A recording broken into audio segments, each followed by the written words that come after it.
नमस्कार, आप देखना शुरू कर चुके हैं महाखबर। आप पहली बार हमारे चैनल पर आए हैं तो हमें सब्सक्राइब करें, शेयर करें। कल सुप्रीम कोर्ट से आए आदेश के बाद आम आदमी पार्टी बेहद खुश नजर आ रही है। केजरीवाल के कई मिनिस्टर्स ने भी सीजेआई की तारीफ की है। इस मामले पर बात करते हुए अरविंद केजरीवाल बताते हैं कि 8 साल पहले 14 फरवरी 2015 को दिल्ली में जब हमारी सरकार बनी थी, मगर 3 महीने के अंदर ही 23 मई 2015 को प्रधानमंत्री नरेंद्र मोदी ने केंद्र सरकार से एक आदेश पारित करा दिया कि दिल्ली में सर्विसेज से जुड़े मामले दिल्ली के मुख्यमंत्री के पास नहीं बल्कि एलजी या केंद्र सरकार के पास रहेंगे। इसका मतलब यह हुआ कि दिल्ली सरकार में काम करने वाले सभी अफसरों, कर्मचारियों के ट्रांसफर, पोस्टिंग, नई नियुक्ति, नए पद बनाना, पक्के करना, अनुशासनात्मक कार्रवाई समेत सारे अधिकार दिल्ली की चुनी हुई सरकार के पास नहीं होंगे। यानी मैं मुख्यमंत्री हूं,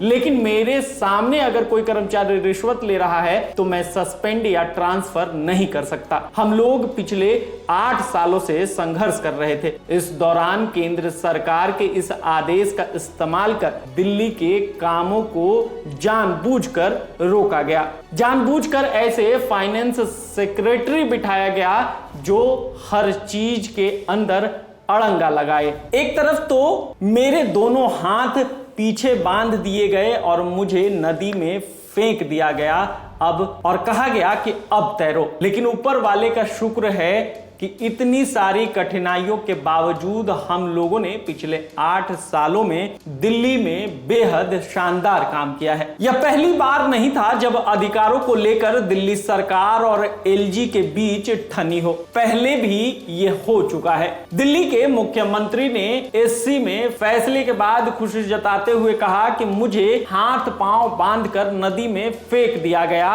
यही जुमला दिल्ली के बीजेपी के मुख्यमंत्री मदन लाल खुराना ने 1993 में भी कहा था और तब यह जुमला भी खूब हिट हुआ था। उन्होंने भी अपनी सीमित शक्तियों को लेकर दर्द बयान किया था। सीमित अधिकारों वाली दिल्ली विधानसभा के गठन के बाद से ही दिल्ली सरकार और केंद्र या उनके प्रतिनिधि उपराज्यपाल के बीच टकराव चलता ही रहा है। मुख्य टकराव अधिकारों को लेकर ही रहा है।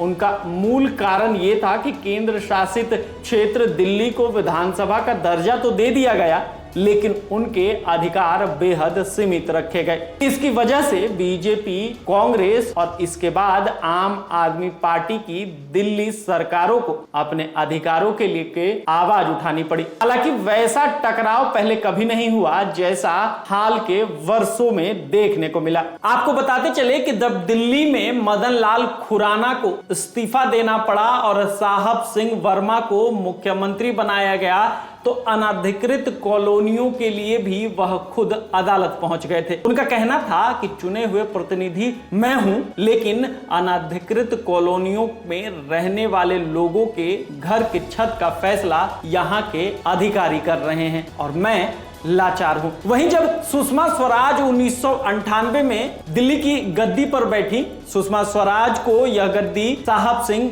वर्मा के इस्तीफे के बाद मिली। सुषमा स्वराज का भी टकराव दिल्ली पुलिस को लेकर हुआ। तब यह जुमला बेहद पॉपुलर हुआ था। सुषमा स्वराज ने कहा था कि मैं रात में खुद जाग कर सड़कों पर निकलूंगी ताकि मेरे दिल्ली वाले चैन की नींद सो सकें। वहीं मुख्यमंत्री के रूप में सबसे लंबा कार्यकाल पूरा करने वाली शीला दीक्षित सरकार का भी कई मौकों पर न सिर्फ केंद्र बल्कि राज्यपाल से भी टकराव रहे। यह टकराव तो उस वक्त भी हुआ जब केंद्र में यूपीए सरकार थी। उस वक्त हुआ जब दिल्ली में पब्लिक ट्रांसपोर्ट को सीएनजी आधारित करने का फैसला शीला दीक्षित ने लिया था। वहीं उसी वक्त दिल्ली में सिंधु श्री खुल्लर ट्रांसपोर्ट कमिश्नर हुआ करती थी और इस योजना पर अमल हो ही रहा था कि उस वक्त केंद्र सरकार ने खुल्लर का ट्रांसफर कर दिया। कांग्रेस नेताओं ने इसके खिलाफ धरना प्रदर्शन करने का सुझाव दिया, लेकिन शीला दीक्षित ने सूझबूझ से काम लिया और